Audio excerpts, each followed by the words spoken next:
Good morning, JD.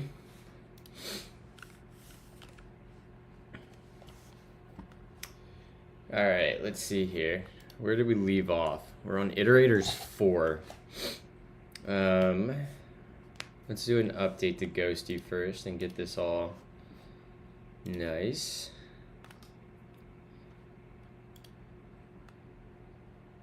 Sure.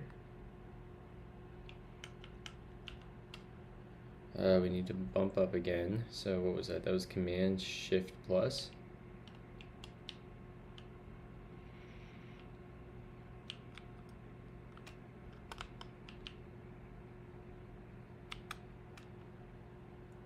Or is it just Command Plus?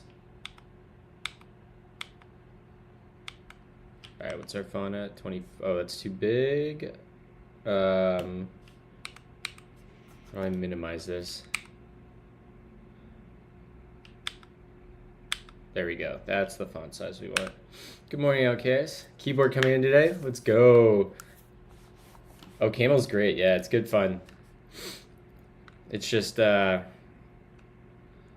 tooling is not as good as other ecosystems, and the packages. There's not as many packages that are easy to find, but the packages that are there are very high quality.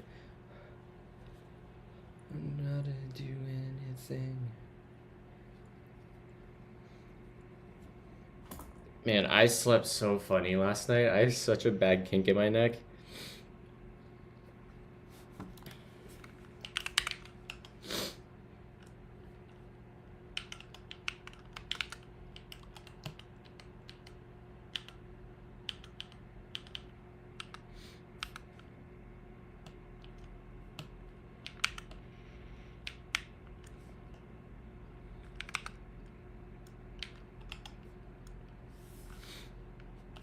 Alright, gotta get used to this keyboard again this morning.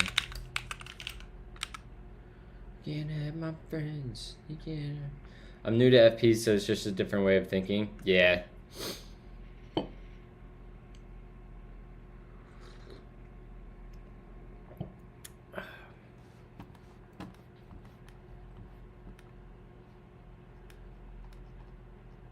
think my scroll's still off. It is. I hate switching between natural scrolling and normal scrolling every time I go from laptop to docked. It's so annoying.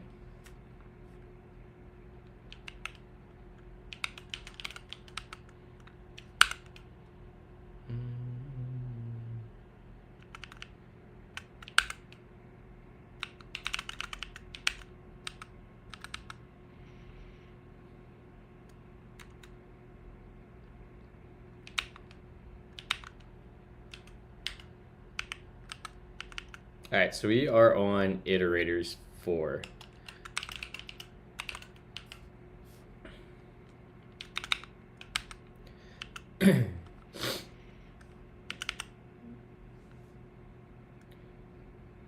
Complete this function to return the factorial of num. Do not use return. Try not to use imperative style loops for a while. Additional variables. For an extra challenge, don't use recursion. Damn, I was going to use recursion.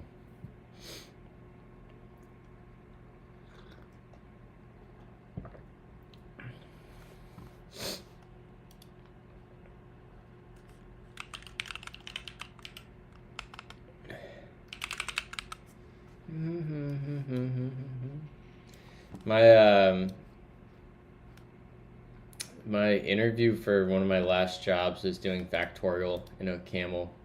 It was like the phone screen. Good times. Ready, set, go. This is one of my favorite bands. Classic functional programming.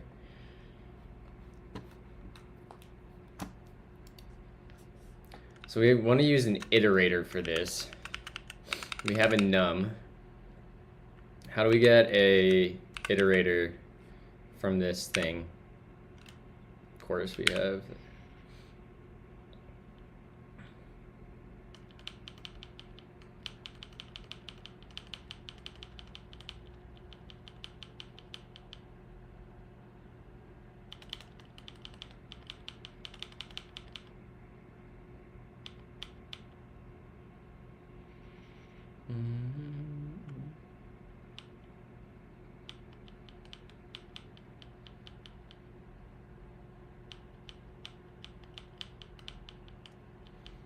I don't see anything super obvious.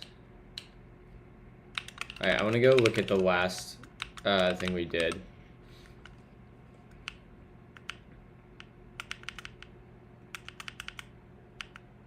Into iter. Oh, it's because it was a vec. What up, Federico? Oh, speaking of which, that just reminded me we have to go update. We have to go update our Twitch bot if I didn't already do that.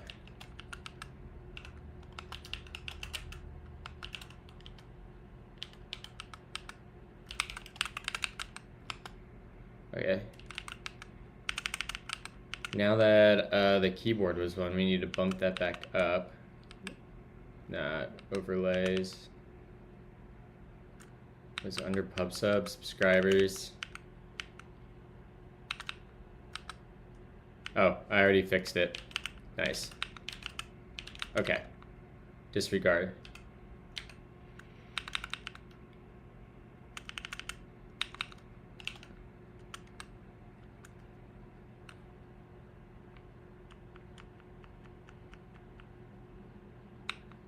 So we need to get to an iterator. How is your Rust learning going? It's going well. I really, really like Rust.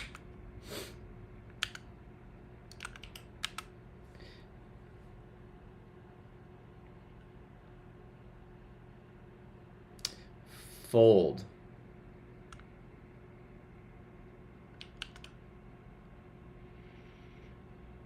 The phone of saying I'm sorry. But I can't just fold on that. How do we think we get to...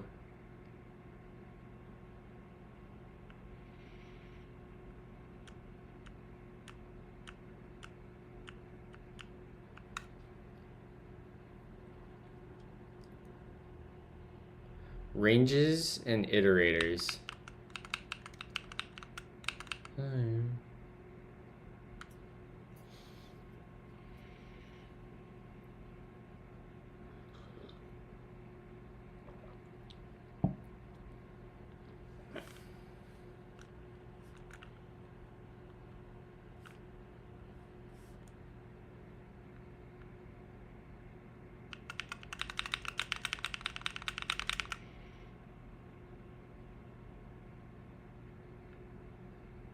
I have no idea how to do this. Let's pull up our good friend ChatGPT. What up, Frango?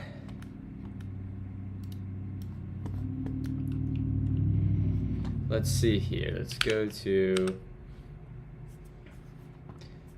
how can I create an iterator from a U64 in Rust.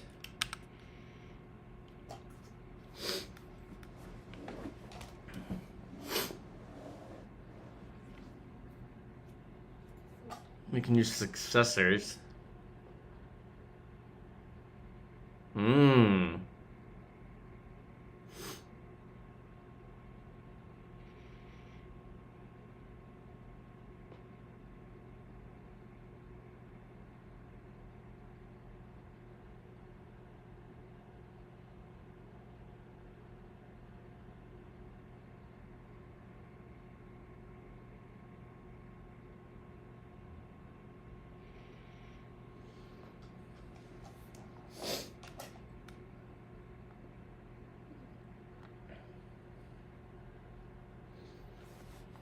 Okay, so I think we might be able to do this. Try ranges. What about using ranges?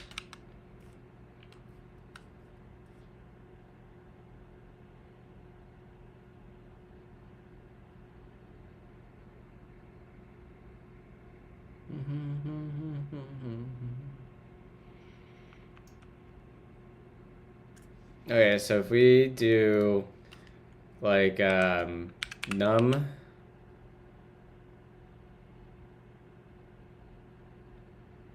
are my Moonlander layouts public? That is a good question. I can make them if they're not.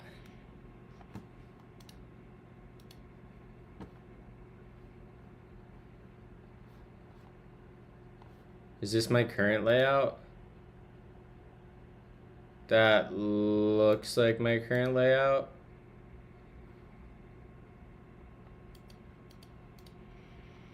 Read only.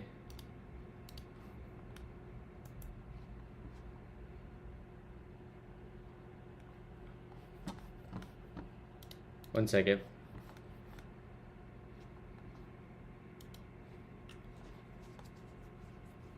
Yeah, hints are cool. Make layout private. Looks like it might be public. So let me grab that and we'll check in incognito. What is incognito on Mac? Command Shift N.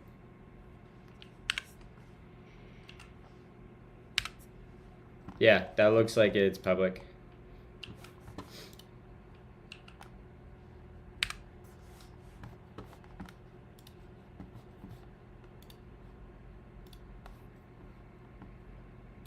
You're quite welcome.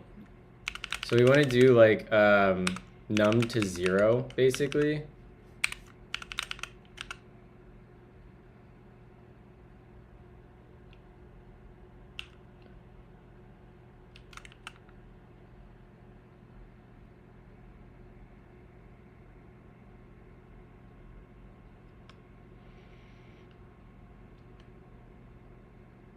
I believe you can create an iter like 1 to num.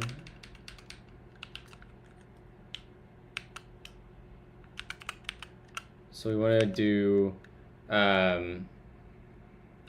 down to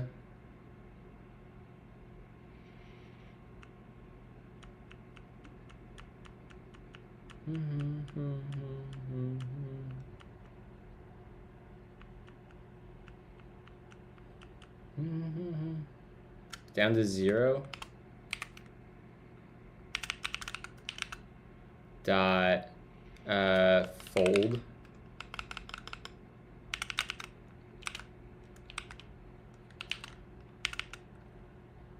Oh my god, I am struggling.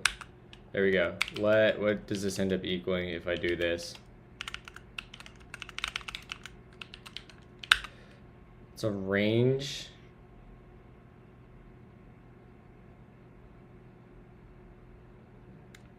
Oh.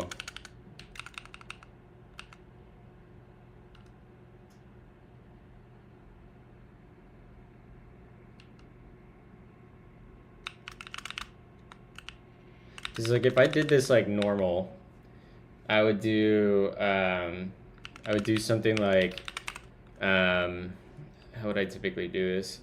I'd do like match num and then yeah, no, that's what I wanted. It'd be like if it's 0, then we return 1. Otherwise, whoa, it's not what we wanted.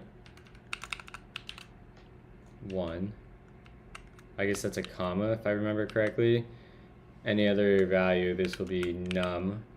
And we say, what do we say here? We take num, I should make this.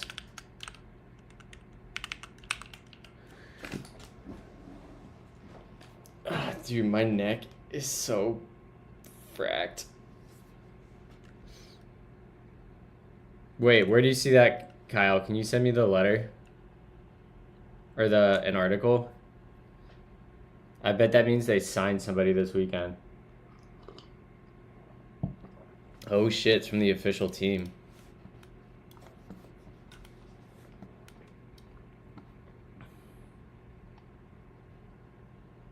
Yeah, right. I would...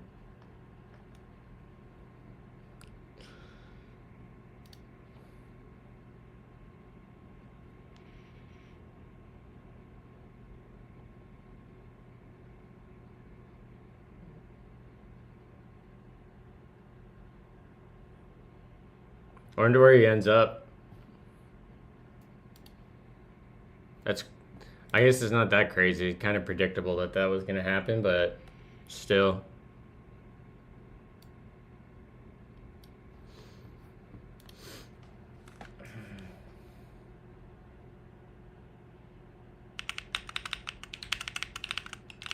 Complete this function to return the factorial of num. Do not use return. Try not to use imperative style loops. Reserve at most. You don't think he's gonna have an actual seat?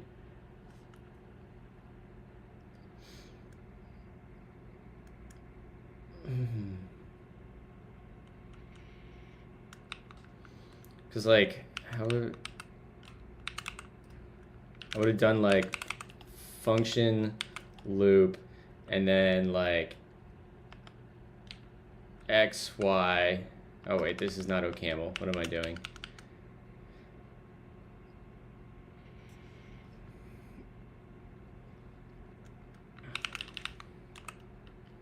I don't understand how to make an iterator. I want to go from n to 0 and then fold over it.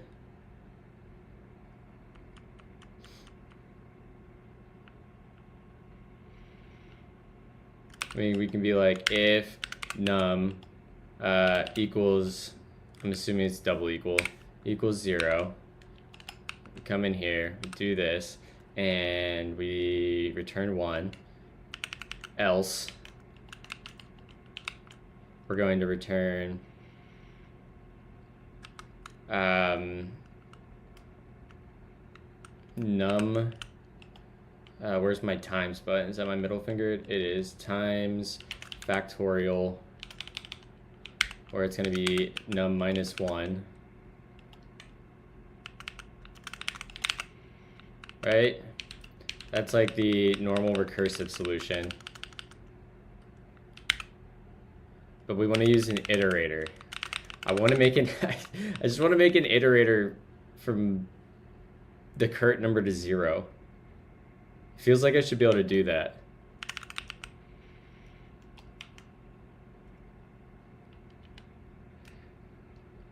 Can I make an iterator from n to 0?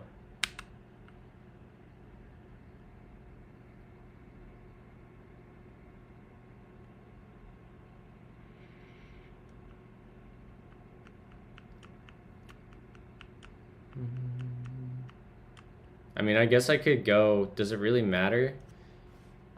Right, we could take this, we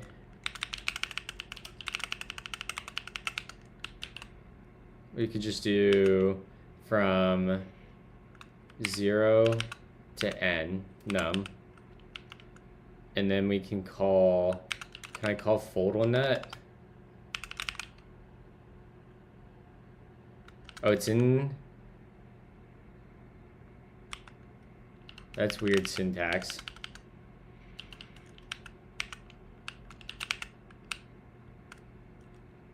Is that,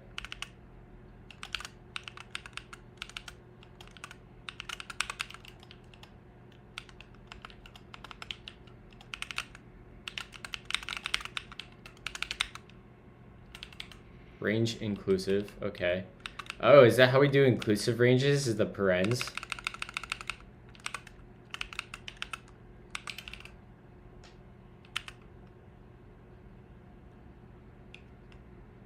Into iter. Do we want it into iter or iter? One of them consumes. Well, it looks like I don't have a choice.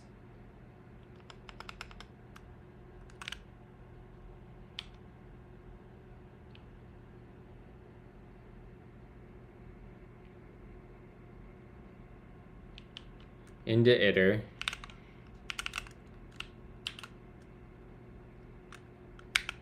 Dot fold. And then we're going to get the initial value, which will be 0. And our function is going to be, where's my pipe? We'll get an x. And then we say if x is equal to 0, then we're going to return 1. Else, we're going to return num times the sum, which is going to be is a previous current. That's what it is in most languages. Self init fold. Yeah. Function, the AAA. So this is going to be sum. Expected 2 arguments, found 3. Where is your third argument?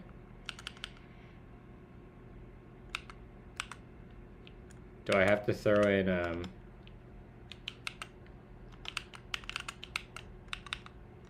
hell is that?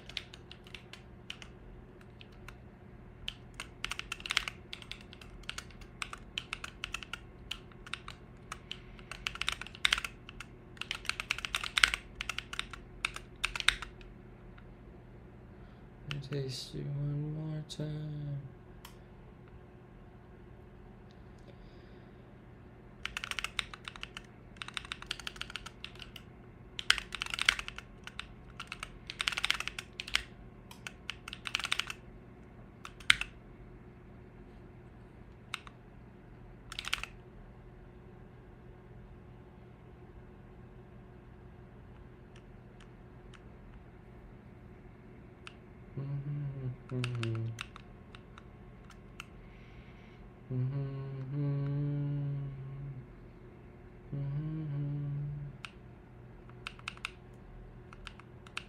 What did I do wrong here?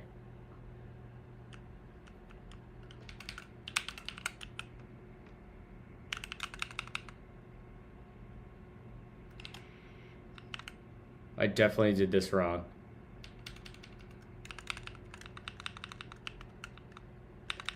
I got this right with the recursive solution, but I can't think my head through the frickin' normal loop solution. I'm broken. Yeah, very dumb dev. We are still in Rust. Loving it.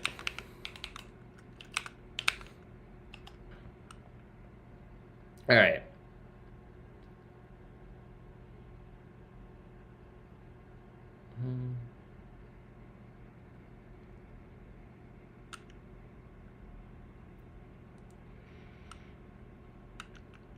This is just going to be x times x.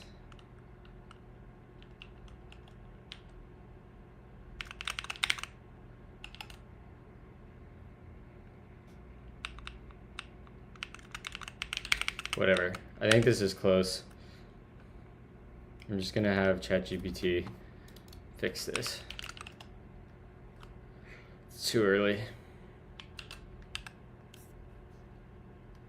It was actually a math error.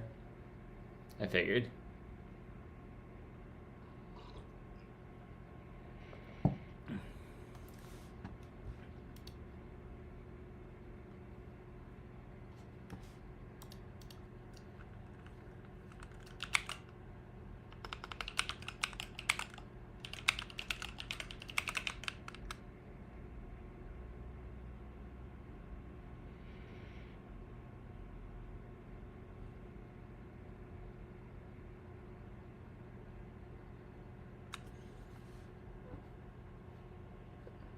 Ah, that's clever. Starting from 1 instead of 0. Yeah. That's so much smarter.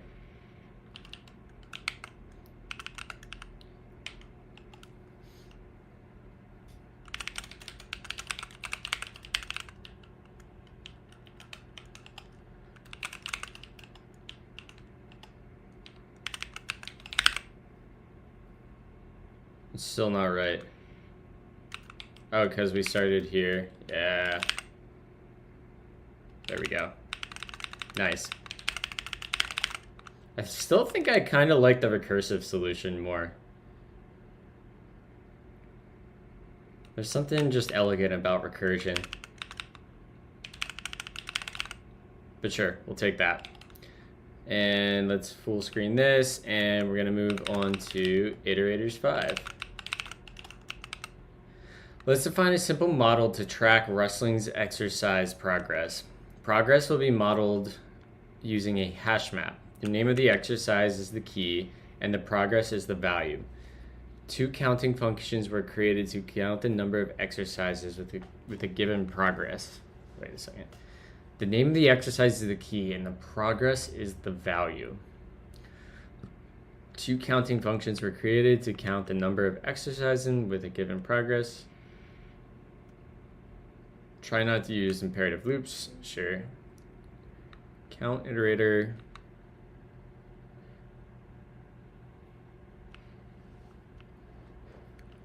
Alright, so we borrow a hash map of strings to progress, which none sum complete. And we get some progress. And we want to, yeah, that makes sense.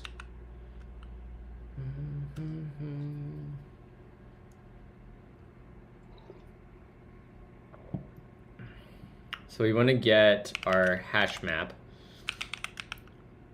into iter.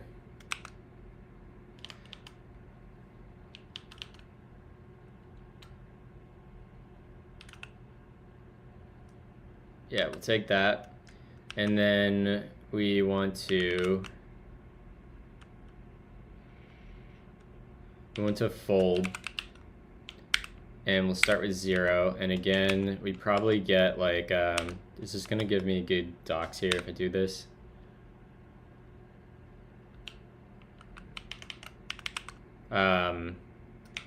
Acc and cur, and then we'll just return the accumulator.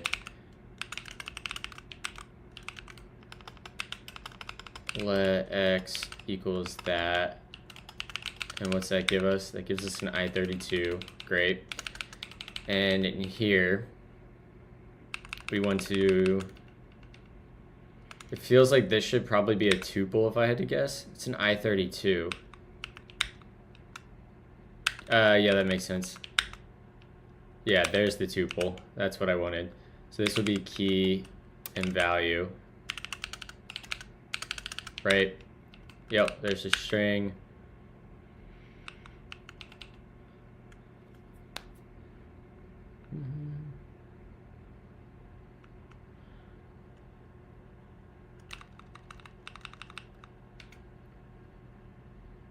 What was the string for this exercise name? Yeah, we can almost ignore the string. I bet this has a dot values.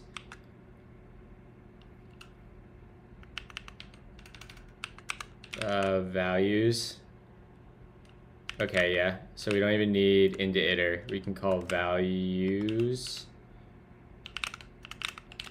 And now that should be a progress. Yep, there we go. And we'll say if value equals, let's call this v.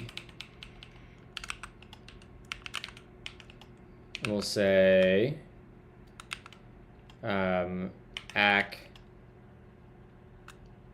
Where's my plus at? Do I have a plus on this layer? No, I have to come up here and press that. Plus 1.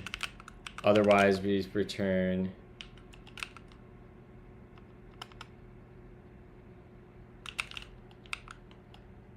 else we return ACK. Right? That's all we need.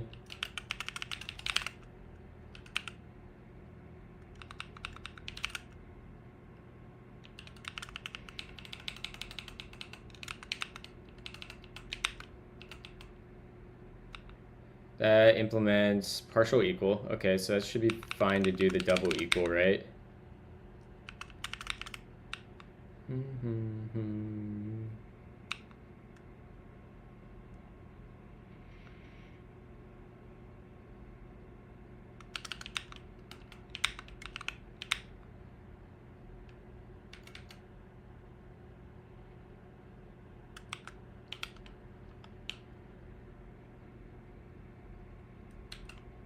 Do I have to do that?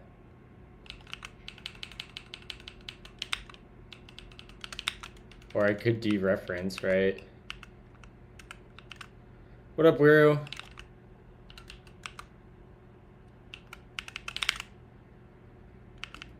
Alright, let's I want to just do count iter tests.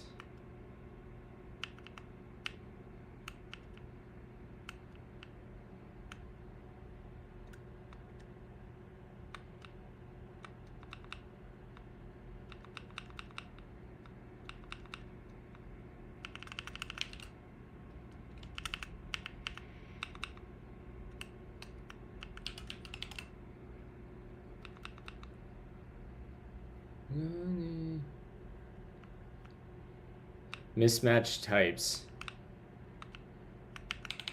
This is going to give us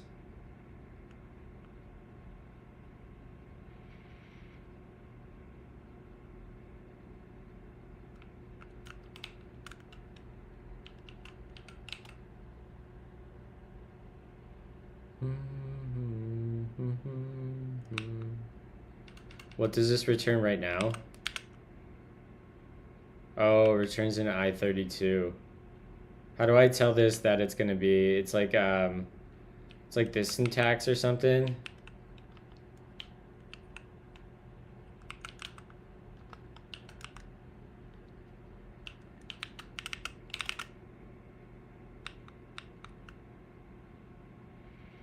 Can I do that? No. How do I say that this 0 is a U size?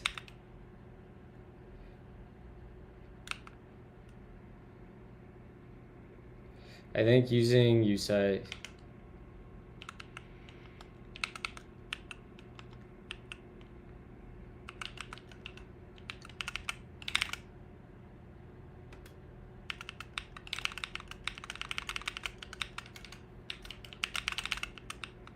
In fold.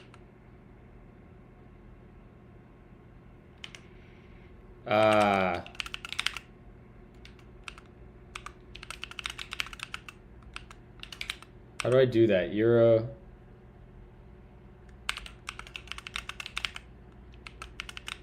Oh, I see. Parens.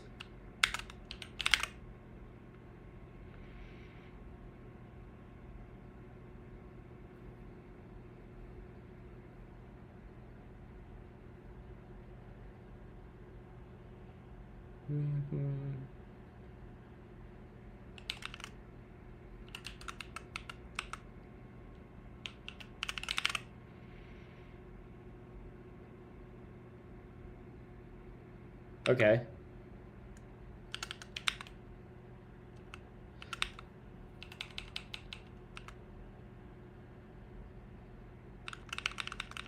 Is it better to dereference or take a reference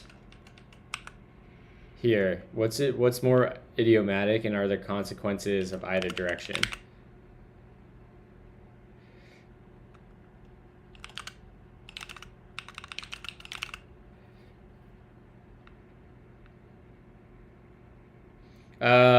It's probably better to use fold because it's probably only one iteration over the list.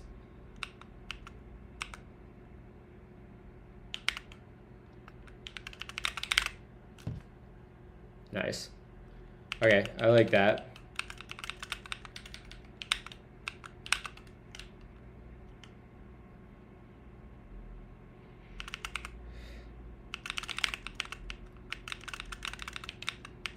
We'll ask ChatGPT if it has a thought on this. Let's go to a new thing. Would it be better / more idiomatic to take a reference of value or dereference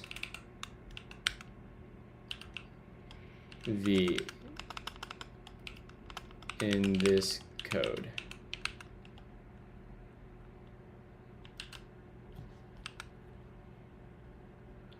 In Rust, it's generally more idiomatic to take a reference to a value when you do not need to take ownership of the value. This helps to avoid unnecessary cloning or copying, especially for types that are not copy. In your case, you can take a reference to progress in the function signature to avoid dereferencing v inside the closure.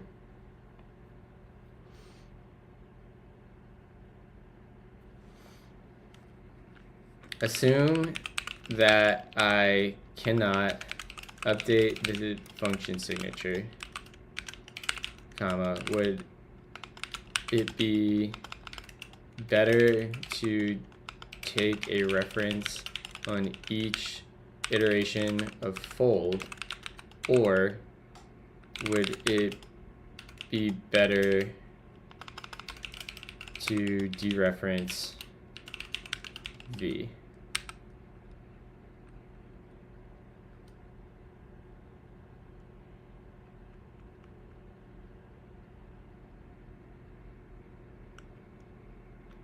You make me such a masochist. Wow, I thought this was the good ChatGPT model.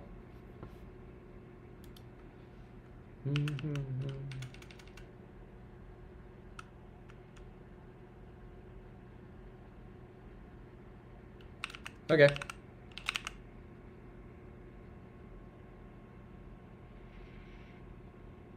Okay, I'll buy that.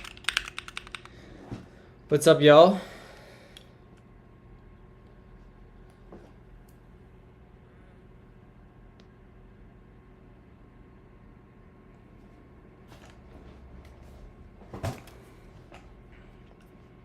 I'll tell it that progress implements copy. Does that change your answer?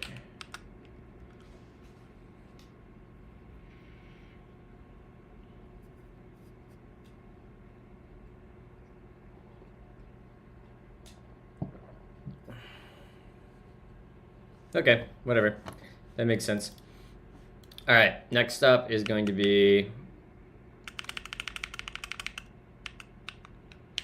we should have this test passing. Yep. And this one should be as well. Great.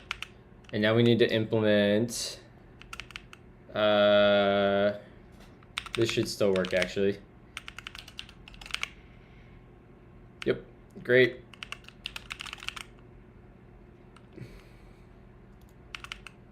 All right, now we have to go implement this other one. This guy, count collection iterator. Collection is a slice of hash maps. Okay. So we can do collection dot into iter, yeah, and then we can call for each one of those. I think we can map, and this will be our iter, right? This will be in here, and then in here we can use our last function, and we can say count iterator,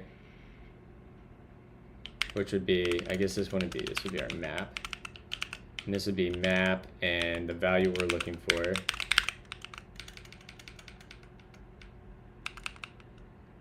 What's this tell us? It's a reference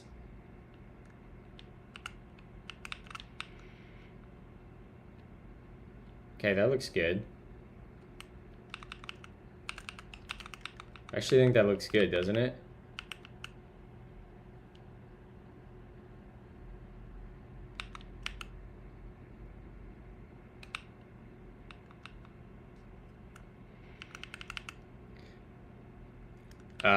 Dot collect.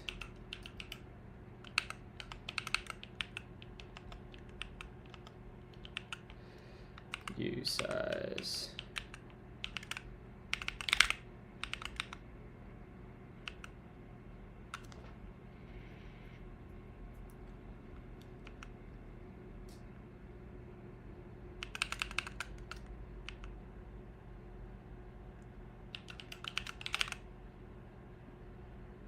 Value of type usize cannot be built from standard iter item equals usize. Oh, we need to fold. We need to fold yet. This will be 0, and then we can do, here's the function. It'll be sum value, not value, we'll just say x, and then we'll say sum plus x. Right, this should be usize, great. And then I don't even know if I need collect, right? Yeah, I don't.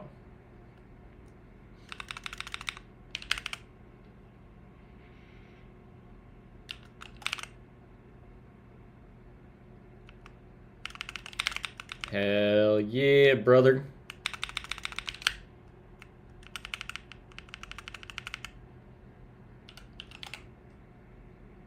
Hell yeah, brother.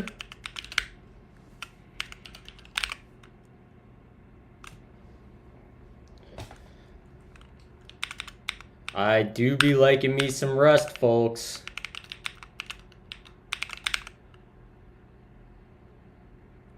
All right, we're going to box 1, learning about doing some heap allocations. At compile time, Rust needs to know how much space a type takes up. This becomes problematic for recursive types, where a value can have as part of itself another value of the same type. To get around the issue, we can use a box, a smart pointer used to store data on the heap, which also allows us to wrap a recursive type. The recursive type we're implementing in this exercise is the cons list. Classic. Data structure found in functional programming languages. Each item in a cons list contains 2 elements: the value of the current item and the next item. The last item is a value called nil. Step 1, use a box in the enum definition to make the code compile. Step 2, create both empty and non-empty cons lists. All right. So this probably has to go in a fracking box.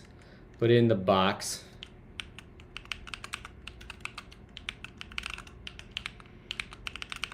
I guess I probably don't need those outer ones, right?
Oh, I expected a AI 32.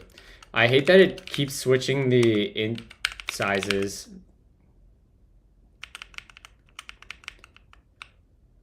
Classic. One of the greatest data structures of all time.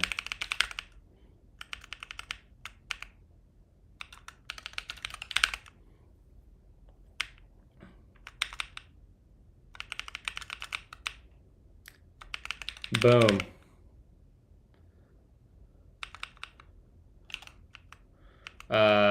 Okay, with this RC1.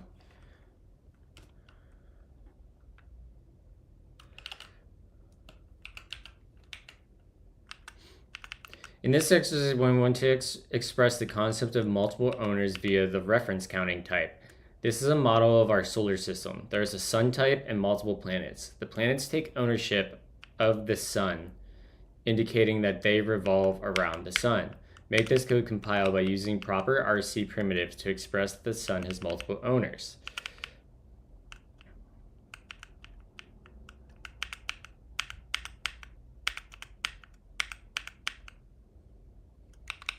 RC strong count.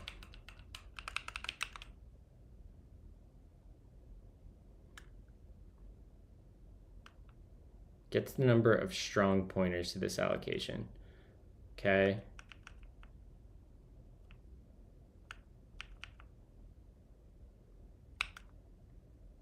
Down.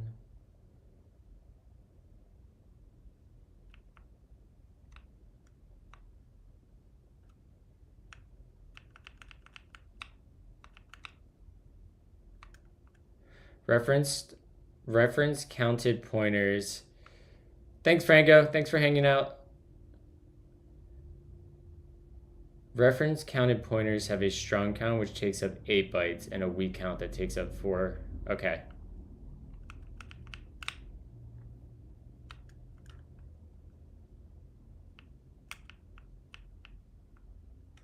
So is this just a, whoops. Right here, we just copy what we were doing above, and we take a reference to the sun. We borrow the sun.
What was after Mars?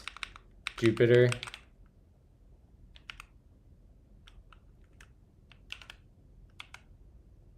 And then Jupiter, Saturn. Oh, we already got Jupiter, Saturn. Oh, is this going in reverse order? It is. So Mars, Earth. This should be Earth. And then we need that. So are we always required to manually drop RCs, or will they automatically drop as like scopes go out? What is after Earth? Venus, Mercury. No, they drop a scope. Okay. Drop, would I say Venus? And then, I don't even know our planets. Why is that happening? Should be, oh, I'm pressing the wrong thing. There we go. Mercury. Expected semicolon, okay. Okay. So I could do something like,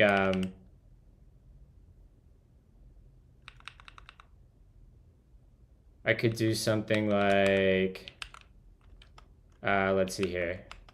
What am I trying to do? I want to do this, and I want to move these into there.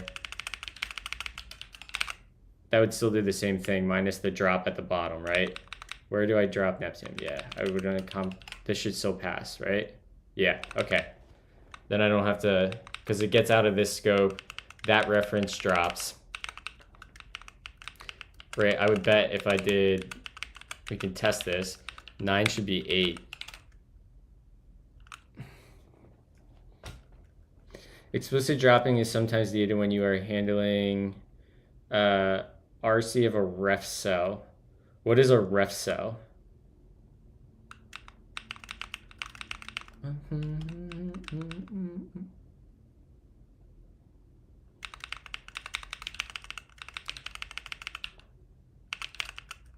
We can just keep that. All right. The next exercise, we gotta go up and Los Mambo. Oh, you know, one thing I need to do is on this layer. I keep bumping on this layer. These need to be. How do I modify this? This layout has pending.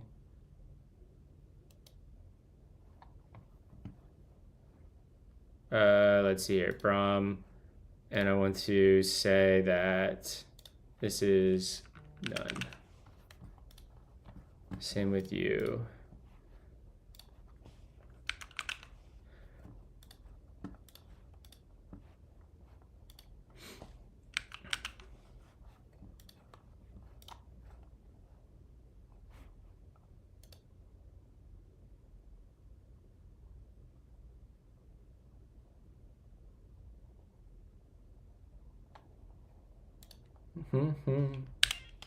Why is this song kind of a bop?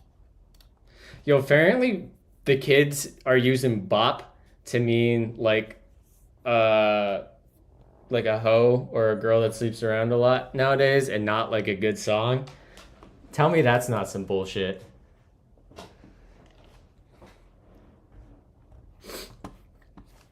Fucking the frickin' youth. First they come for our socks, and then now they're coming for our music slang. Into my mind, read it out.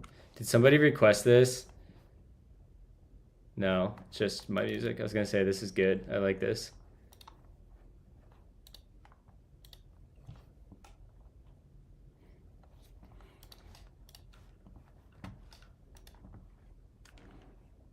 All right, so let's go find this line, kill that, and my keyboard went away, so let me reconnect that. That should be good now. Yeah, there we go. Next up is arc1, atomic reference counter, which means it can be thread safe, right? I think that's when we use arcs. Next exercise, we are given a vec of U32s called numbers with values ranging from 0 to 99, blah, blah, blah. We would like to use this set of numbers within 8 different threads simultaneously. Each thread is going to get the sum of every 8th value.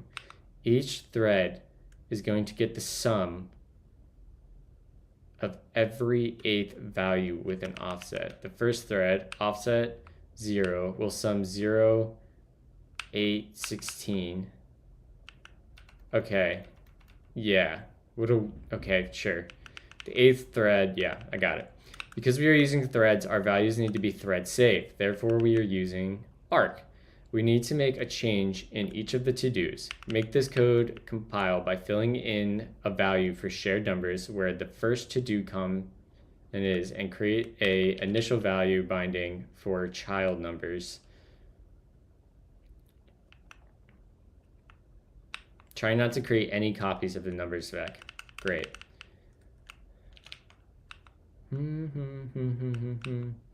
So shared numbers is going to be We need shared numbers to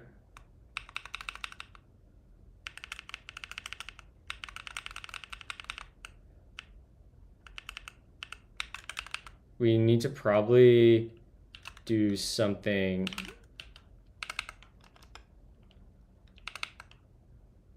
from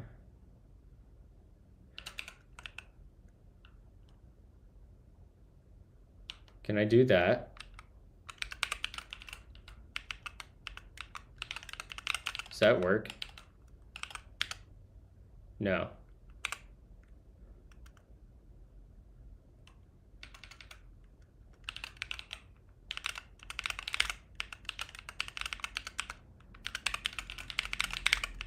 Okay. Okay, so now we have shared numbers. We have an arc of vec32. Although we should probably, does that do a copy? Do I need to pass a reference there?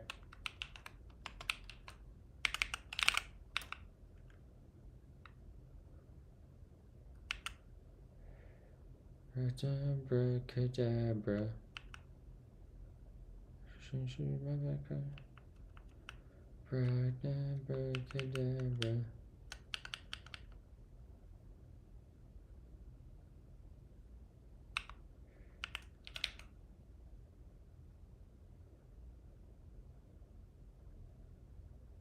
Which we would want it to borrow here and not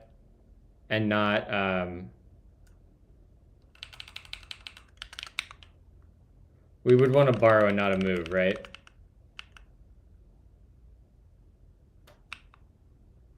So child numbers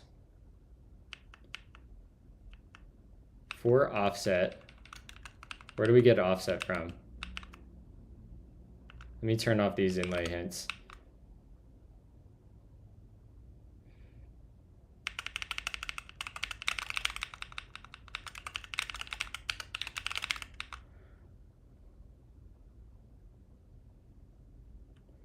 Moving is the usual, as you won't be using the original. All right.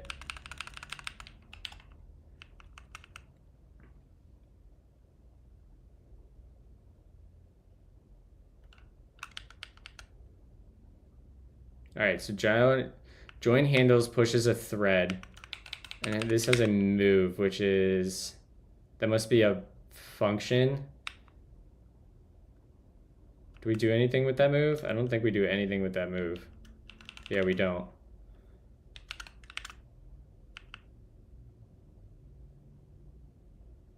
Let some iter filter. So this needs to be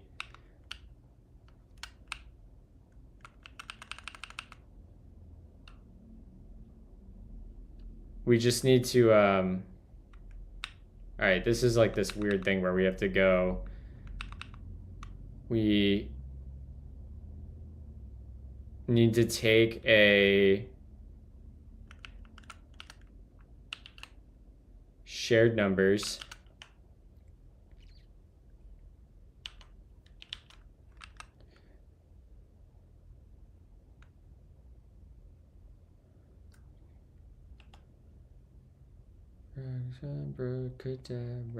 and we need to we filter.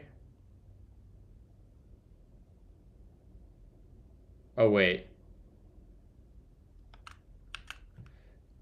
there has to be, oh my god, this hover docs is driving me crazy.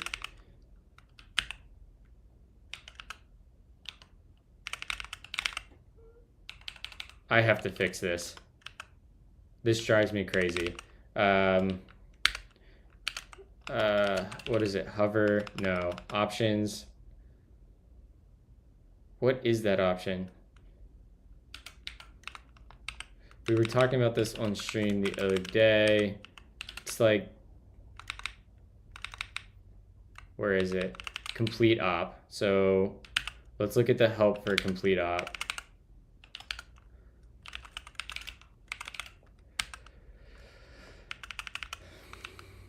Uses a pop-up menu to show the possible completions. Uses the pop-up menu, there's only one match. So right, we have menu one, no select. What does no select do? Do not select a match in the menu. Force the user to select one. I want to go look at what Kickstart sets.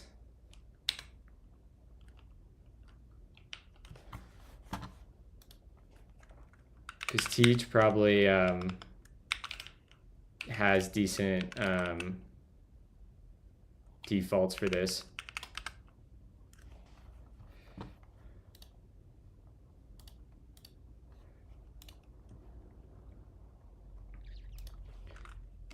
What was it? It was complete opt. No menu, menu one, no insert. And what do we have? We have menu, no select. Oh wait, that's a different.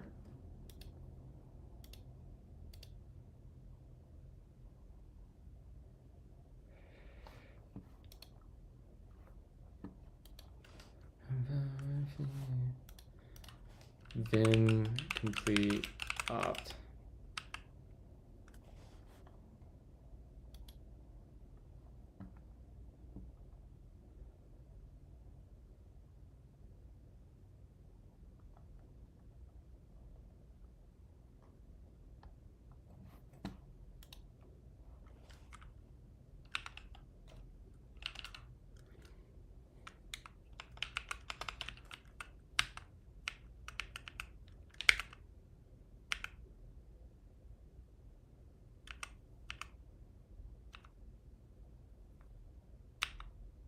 So Tej in his configuration put this in CMP setup under completion.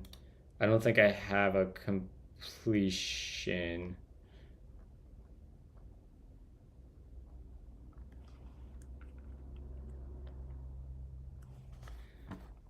Where does TJ set the options in here? Here's the options.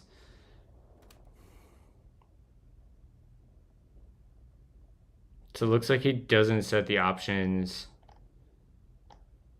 on the Vim.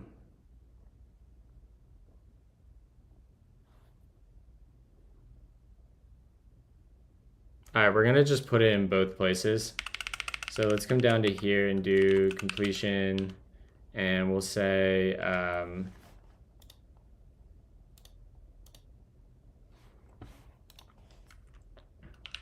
equals table, and then complete opt equals menu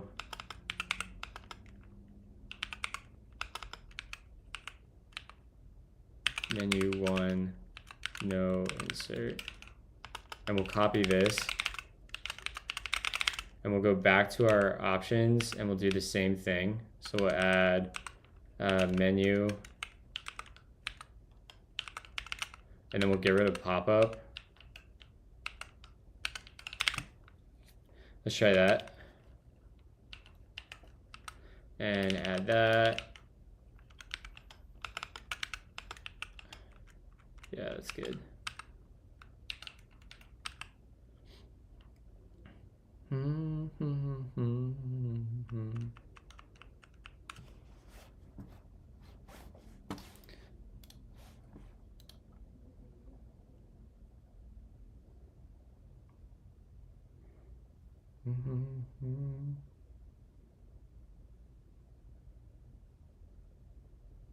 Come on, Nix.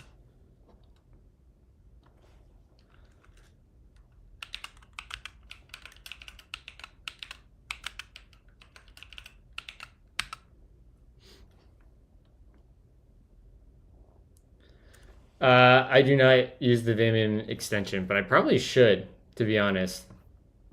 I need to check it out. I'm gonna go let the dogs out real quick, chat. I will be right back. Let me get back to our Rust. What is the keybind for that? There we go. And let's restart here. How do I get out of this? Control C? Yeah. Let's go ahead and right quit, and let's do a reset and clear. And we'll go back in. Whoops. Hopefully that is going to be it. And we're on arc, right? Arc 1. And we should be able to go to the next error. Let's see if this helped at all. That's not the right. Dude, that's driving me crazy. Is that happening for everyone else? Or anyone that is writing Rust? I'll be right back though.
Always gotta leave good reading material up.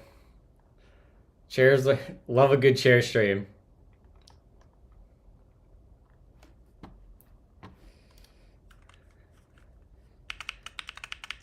All right, so we want, we need to get like a, what do we call that in the last exercise? In RC, it like took a reference. RC clone, is there a arc clone then? Is that what I need to do? Do we say arc dot clone?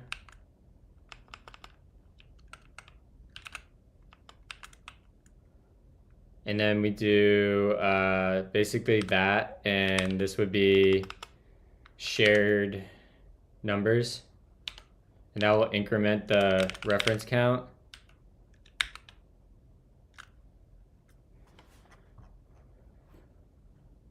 I know. I know the menus there. Shared numbers.clone. Okay.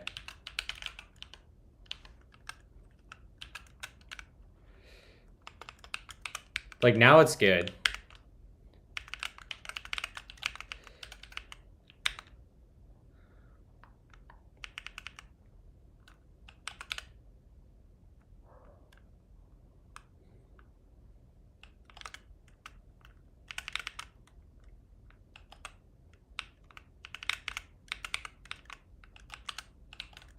What's going on over here?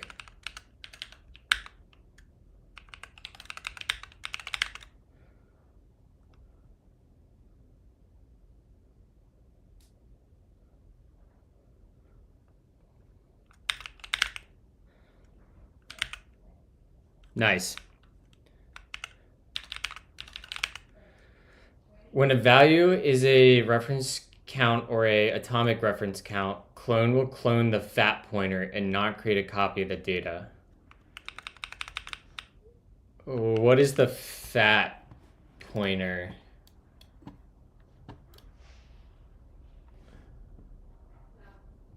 Fat pointer is the RC. I had a diagram.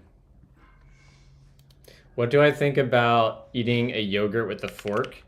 I think that's probably not optimized to get the most food.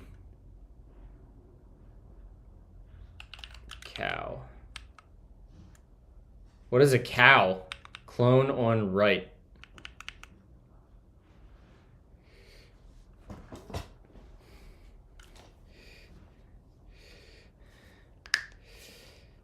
Statistically average pointer. Yeah.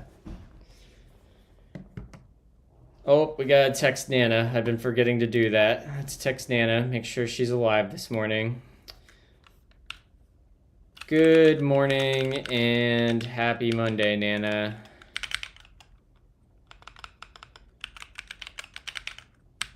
There we go. That's done. Check that off the to-do list.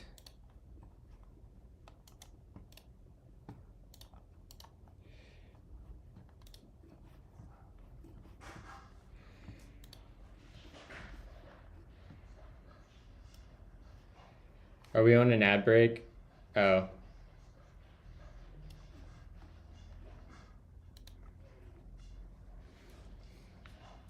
I don't think Nana knows about my Rust progress yet.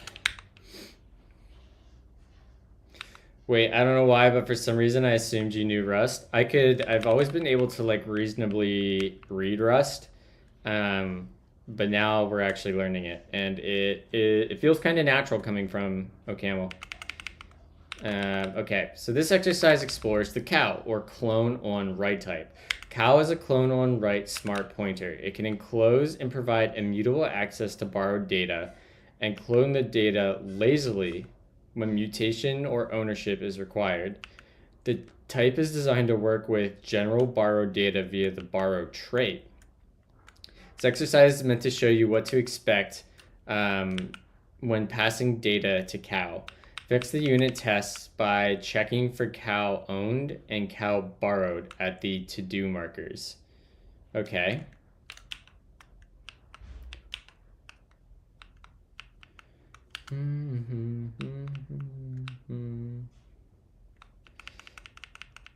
So we're going to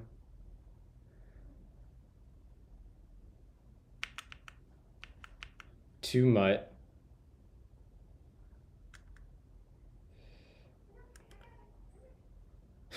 So a cow can moo. A cow can moo, from my understanding.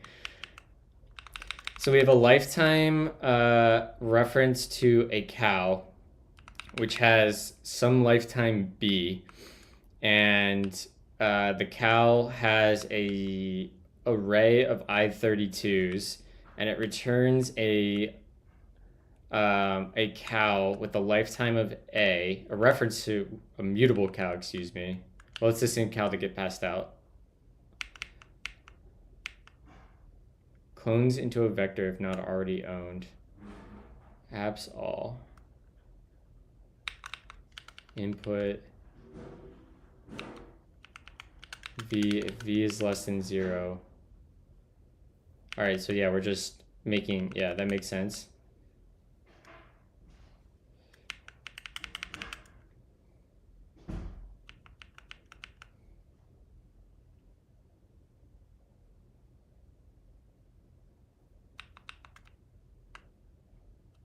Okay, so we have this enum we can match on.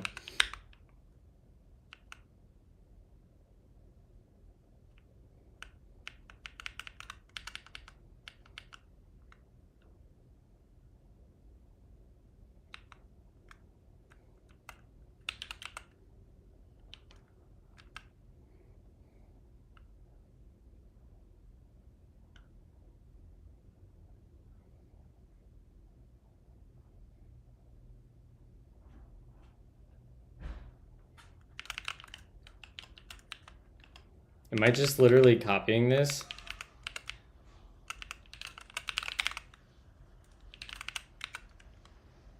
Reference mutation. Clone occurs because input needs to be, no clone occurs because input doesn't need mutated. Oh, because there's no negatives.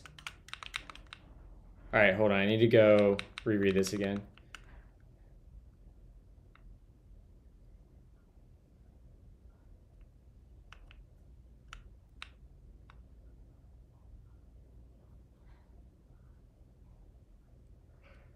So this should be borrowed, actually.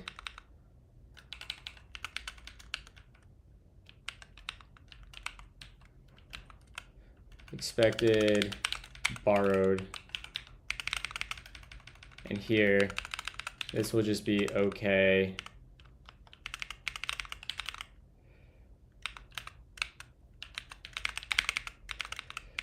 We can also pass a slice without the reference, so Cal owns the slice directly.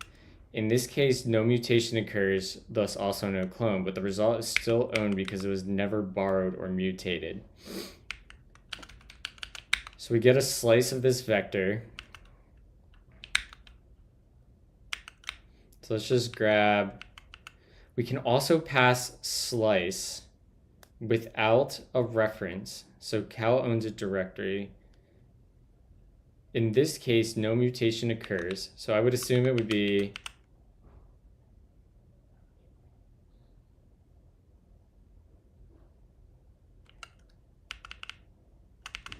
right, because wouldn't input own the slice? Or input owns the cow. Hold on, now I'm confused. Let me GC this. And let's see, comment that, and then we'll comment this. And let's just make sure our tests are passing here. Okay, that looks good. Let's see if this one passed. Okay. Hey, thank you for the follow. Did we just hit 3,600? Let's go. Let's up the goal to 4,000.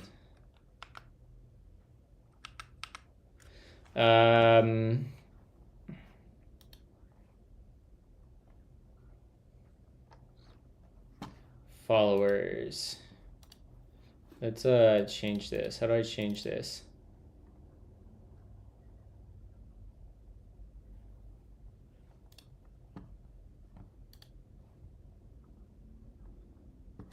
Start new goal, and we'll make it 4,000.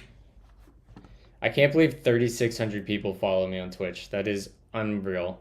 It's unreal, chat. I appreciate all of you so freaking much.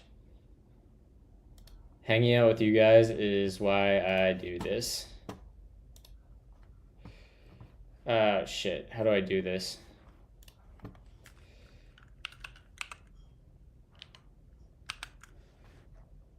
Let's say we make that start goal. Boom.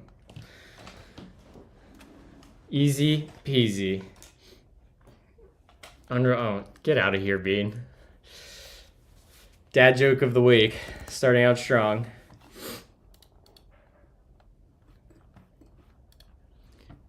We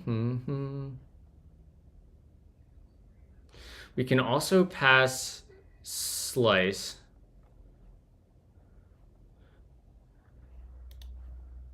Without a reference. Aren't slices always references? I guess they have to be owned by something, right? Everything always has to have an owner.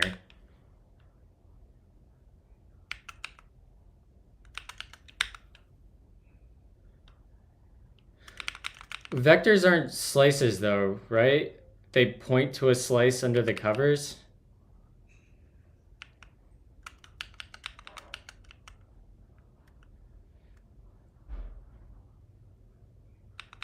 You can also pass a slice without the account owns it. In this case, no mutation occurs, and thus also no clone, but the result is still owned because it was never borrowed or mutated. Sure. I need to read this again.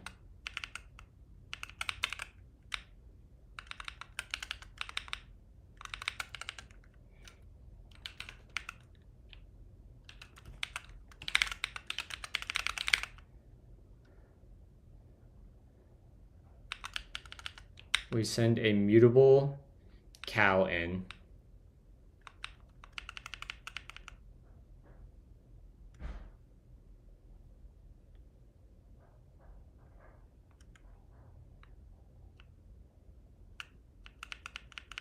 It's borrowed.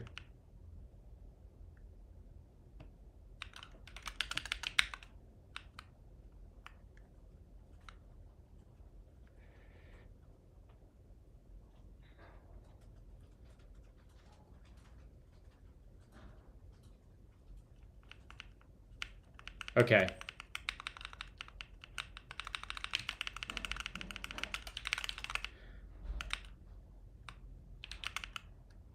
No, it's still a slice.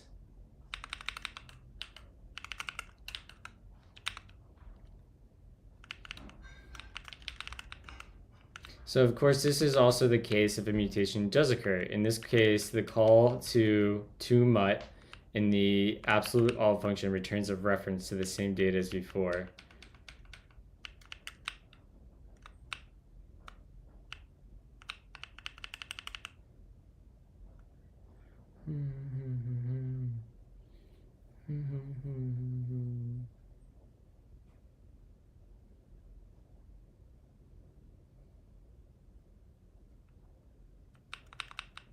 Vec is a wrapper around a heap allocated slice that handles growing. Right. All right, so I'm going to try to put in my own words.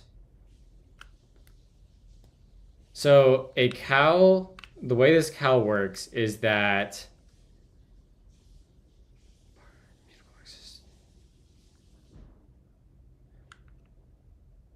so if we mutate the data inside of the cal, we become the owner of that data. Otherwise, we're just borrowing it. Is that correct? So let's see here. Reference mutation. Here we have to reference it, so it should be owned.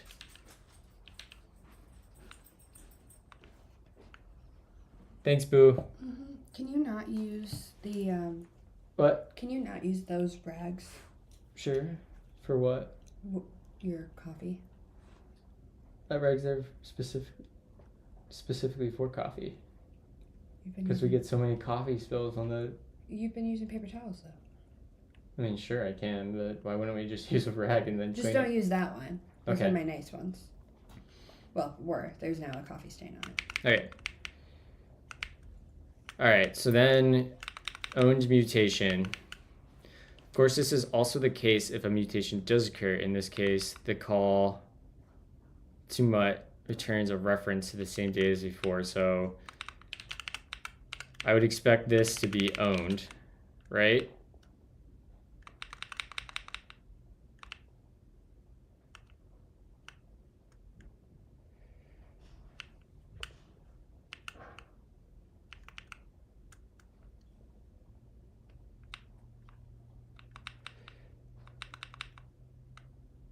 Wait, why is this owned here? Hold on. I'm a little confused. These match statements flip-flopping are confusing me. All right, so reference mutation. When it is referenced or when it mutates, we take ownership. Yes. No mutation, we borrow. No mutation, we...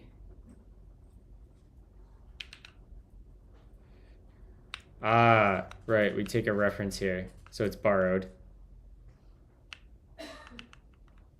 Okay, yeah, because this is a move then. Input owns it. Yeah, that makes sense. Of course, this is also the case if a mutation does occur, right? And yeah, okay. Okay, that makes sense. That's gonna trip me up down the road. How often are cows used?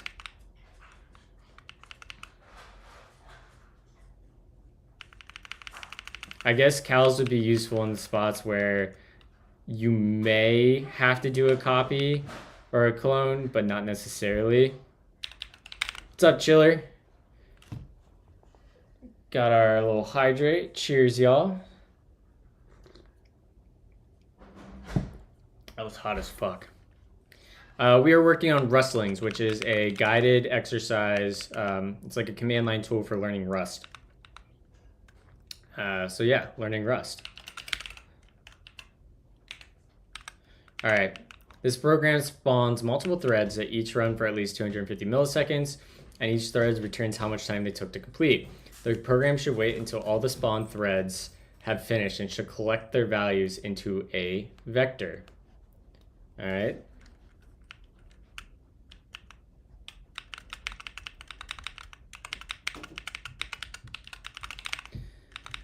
All right, so for 0 to 10, are these loops inclusive? I'm assuming this is exclusive. To make it inclusive, it'd be like that, right? Yeah. Handles is going to be, okay, so we spawned a thread. Winnie, would you chill? Instant.now,